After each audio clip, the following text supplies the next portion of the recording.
Hello and welcome.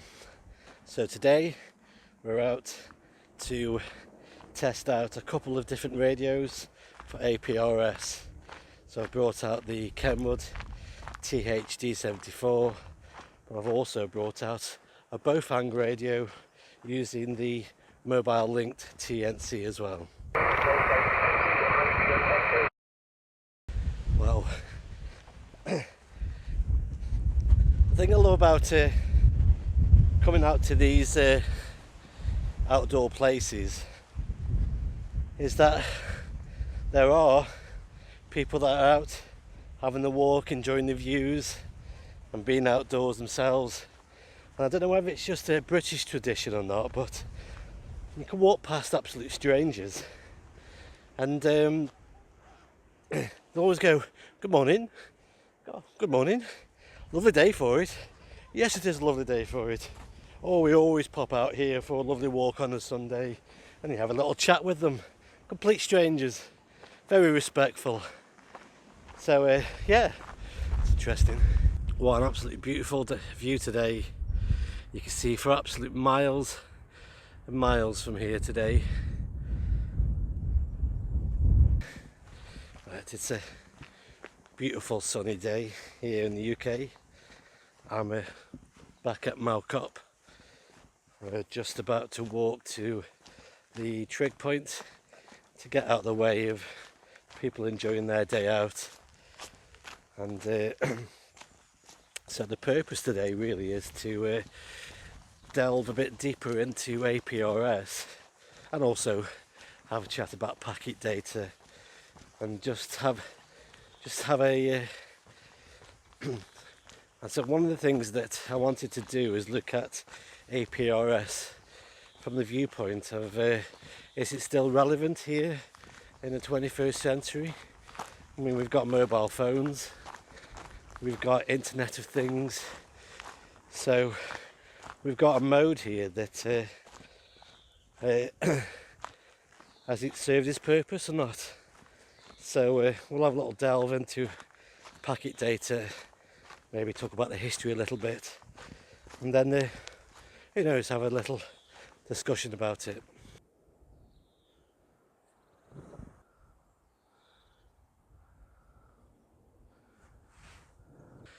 So that's where we're climbing up, the little trig point, just on top of that blob of a hill up there.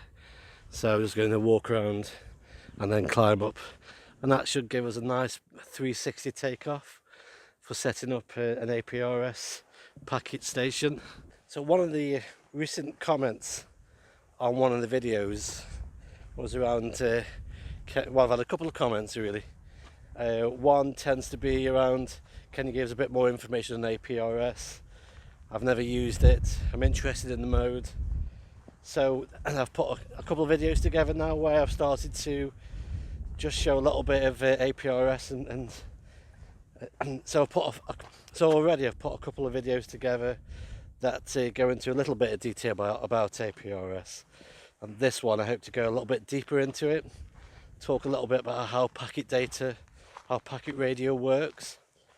And then I've had other comments asking me to go a bit more detail about the Kenwood TH-D74. So hopefully this video will give a little bit more depth into what the Kenwood's capable of, but also look at APRS packet mode, and then we'll also look at how you can put together an APRS station with a bit more of a smaller budget, so we don't need to have a really expensive high-end radio. You can build yourself a smaller, more cost-effective APRS setup. So we're just near the hill, and we're going to climb up, and then we'll set up. Let's have a sit down here a minute. Right, I just wanted to just talk a little bit about packet radio and just a few thoughts that I've got on that particular part of the hobby. So my day job is I tend to work a lot with software and data and Internet of Things. So there's always been the curiosity about how the internet works, how data is passed through the internet from A to B. So I've always had an interest in that, and that has also been the same in the amateur radio hobby, because amateur radio is fundamentally a communication hobby. So when I first heard about packet radio, I started to look a bit more into it. I saw there's a very close relationship between packet radio and how the internet works, and also how mobile phones work as well. And this is quite important really, because I'll get onto that in a minute. But um, if for those people who may not know what packet radio is, or packet um, communication is, if you think about, let's say, if you want, when you Google, let's say that you're going to you go onto Google and then you say, show me some pictures of cat breeding or whatever. So basically you're sending a command to that IP address, from your IP address to the IP address of one of the Google servers. So that's an IP to IP connection, and you're sending blobs of data over there, and they're sending back acknowledgement that they've received that first request, and then they send you a bigger blob of data, which is all the pictures of lovely cats with the heads in bread. Then you go, well, thank you very much. So you send a small packet that way, or small number of packets, and they send you a number of packets back that you could reconstruct on your computer. So, and it's very similar to packet radio, that when you want to send some information, you'll gather all of the information and send that over, either direct or to a network of different devices that then collect that packet and do something with it. It's important to understand what a packet is when we talk about packet radio and packet data.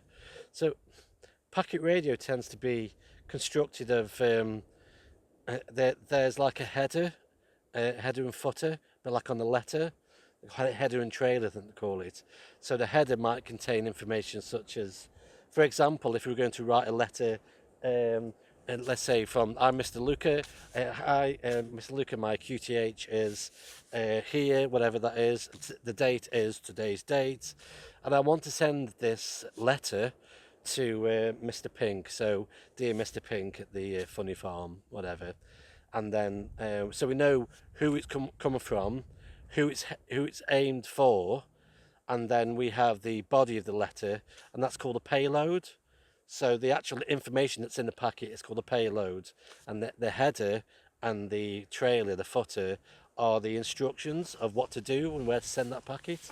So in the footer, I might put down, yours sincerely, whatever, and put something like, please send this on, and pass this letter on until it reaches Mr. Pink.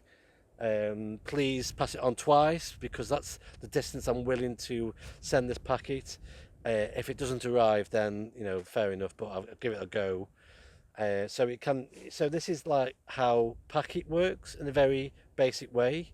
You would have the payload, and you will have a header and a trailer that are the instructions for that packet.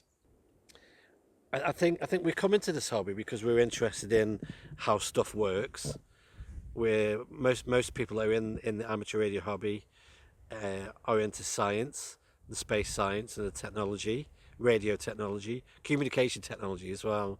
So for those people that are really interested in how all this stuff works and how that relates to the day-to-day real world, then you can see so many similarities between how a phone works, a mobile phone, and how packet radio works. So they're all part of the same thing. It's just that with amateur radio, obviously we have more control.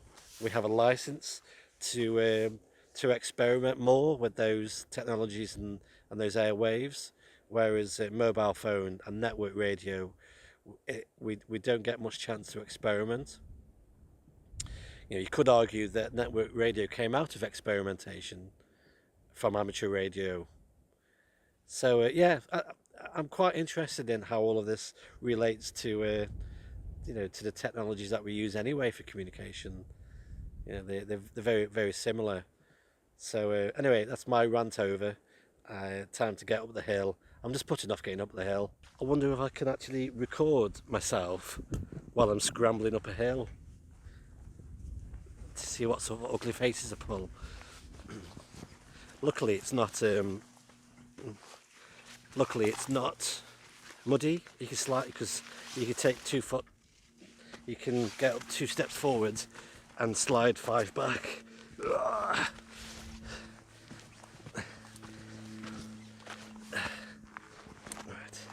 Every now and again you have to grab some sort of root to get up. Oh, we're doing all right. Oh.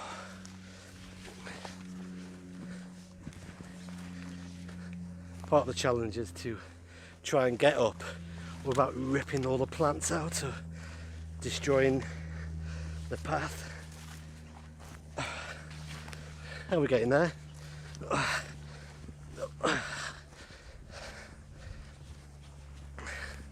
There we go.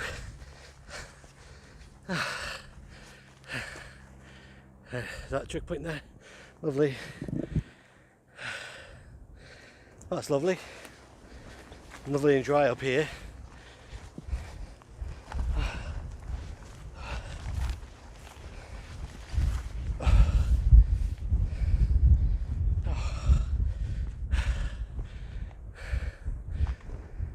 There's a couple of big transmissions, radio transmitters hereby as well. Taking advantage of the takeoff that this place provides. Oh, it's quite windy up here.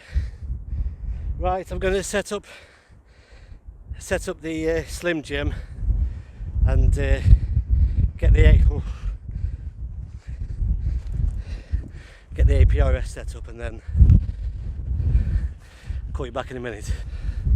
Right, I'm sure they won't mind me borrowing that hole there. That fits quite nicely in there. It's a little bit windy, but that should hold out. So I'm set up. There's the Bowfang. I'll test that out in a bit. But currently I'm using an APRS Droid, which you can't see very much with the screen. I've got a Bluetooth keyboard there, makes it a lot easier. And here I've got the TH-D74. If I start tracking, hopefully we can start picking up some stations. And if I set my position,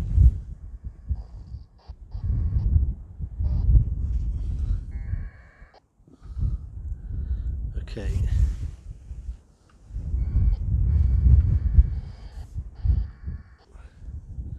Okay, just started to pick up some activity. Right, so working APRS station from Malcop, Cheshire, and then I'll just send to press enter for that. There we go.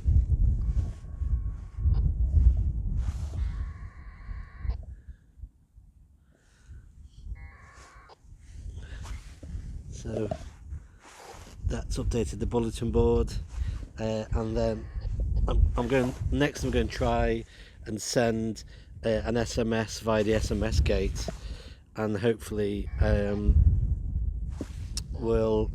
I'll send that to myself. Hopefully I'll get a nice text message from me to me. So we'll try that. I've got lots of stations coming in now, lots of QSY frequencies on these.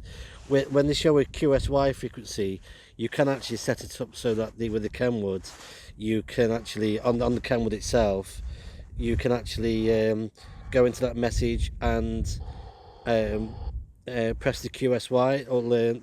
It'll actually change the frequency of the radio to that station.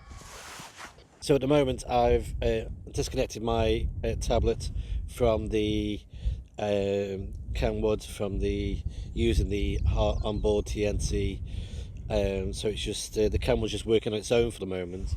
What I have brought with me is a small laptop with hardly any battery on it, so I haven't got much time, but I'm going to try and use the WinLink service, which I'll go into more detail maybe in another video. But WinLink is a service that can use packet data, so you can send emails and receive emails via packet radio, as well as over RF as well, sorry, over HF. So I'm just going to try and get the set up, because there's not much battery left in this laptop. I didn't charge it up enough. I'm going to try and get it connected directly via Bluetooth to the Kenwood, and then see if I can send an email via the WinLink Express app on the laptop. But if it doesn't work on this video, I'll definitely charge it up, come back out and do the WinLink in a bit more detail, because it's a great part of the amateur radio arsenal of things to do. So back in a minute. It's cold here now, lovely, it's a beautiful day, the wind's blowing and across your hands, and they are getting a bit cold. So I'm going to just try out the Bofang now. Let's get out of the wind. I'm going to try the Bofang now and show you how the MobiLink TNC works. Right. So the MobiLink, the version 2, like I said, does have its faults. It's a pain in the rear to get the Bluetooth connected to certain devices. So at the moment it's not connecting up to the Bluetooth tablet, and it doesn't really connect up to my laptop either. So I've got it currently connected to the phone that I'm using to do this wonderful video on.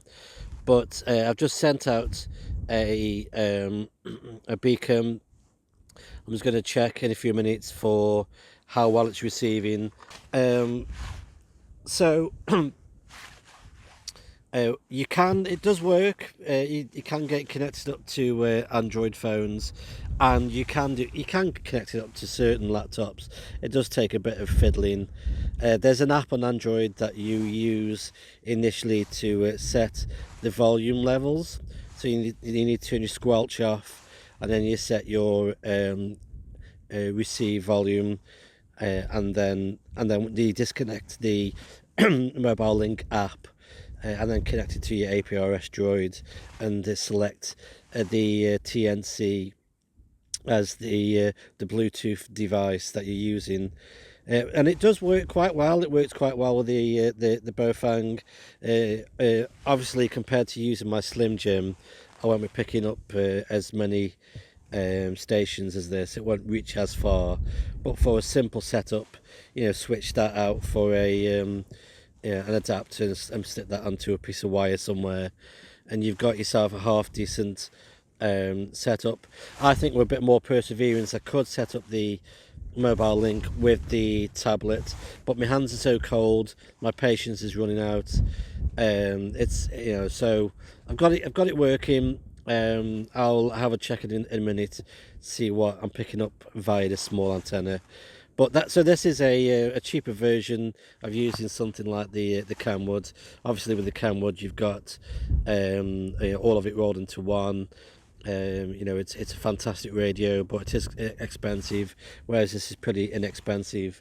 And the APRS Droid app, I think, is free. I think, there's a couple of apps on the market, and with the TNC version 3, that'd be much more suitable to connect to other devices as well. So that's the couple of stations I brought with me today. Top of Malcop by the trig point. You're coming through 5.9 here, beautiful 5.9 signal. Back to you. Good afternoon, Carl. The name of this anyway is Patrick, Papa Alpha Tango Romeo Indigo Charlie Kilo, and I bring the camera and the radio with me. Back to you. Yeah, roger that. That's really good. I mean, it's great doing those sorts of things because other people can, like you say, just pick and choose. And I've just started to use this email-2 service.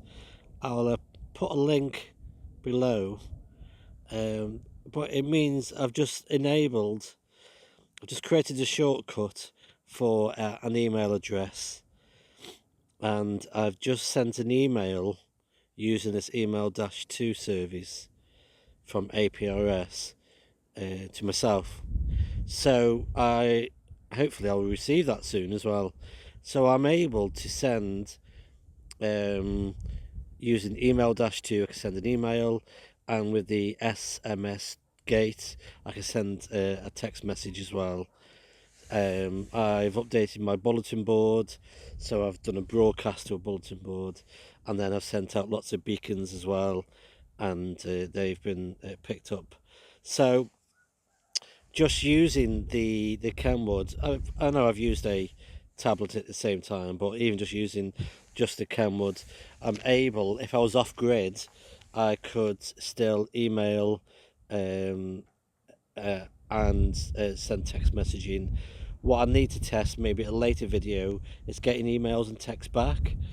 It's getting a bit too cold up here for diving into that, but I'll do that on a later date.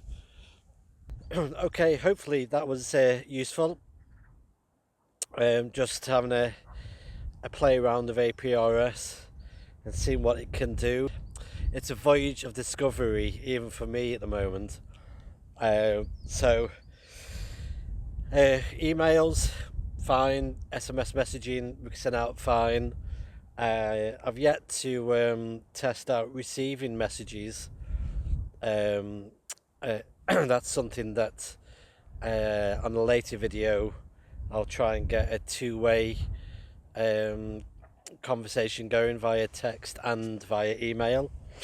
I think ideally it would be good to try do some of this from home, but there isn't much activity for my QTH with APRS, and that's one of the limitations, in that up here there's picking up lots of stations, lots of automated activity. Most of the activity that I have picked up, like I said, is automated. So I guess that's the way that this particular part of the hobby has evolved. It's not the kind of activity that, although people put QSY onto their APRS beacons, when you actually QSY to that frequency and call out, you don't get a response. So I'd like to see more activity in the UK. Maybe arranging through schedules and nets and outdoor activity is to use APRS as part of that particular planned activity. So it's very much a planned, pre-planned mode rather than a CQ mode. Right, that's it. Well, I hope you liked the video. Please give me a thumbs up or thumbs down, but if you do, just tell me why. If you've not yet subscribed to the channel, please hit that subscribe button. It really helps to develop the channel, and I look forward to the next one. So bye bye for now.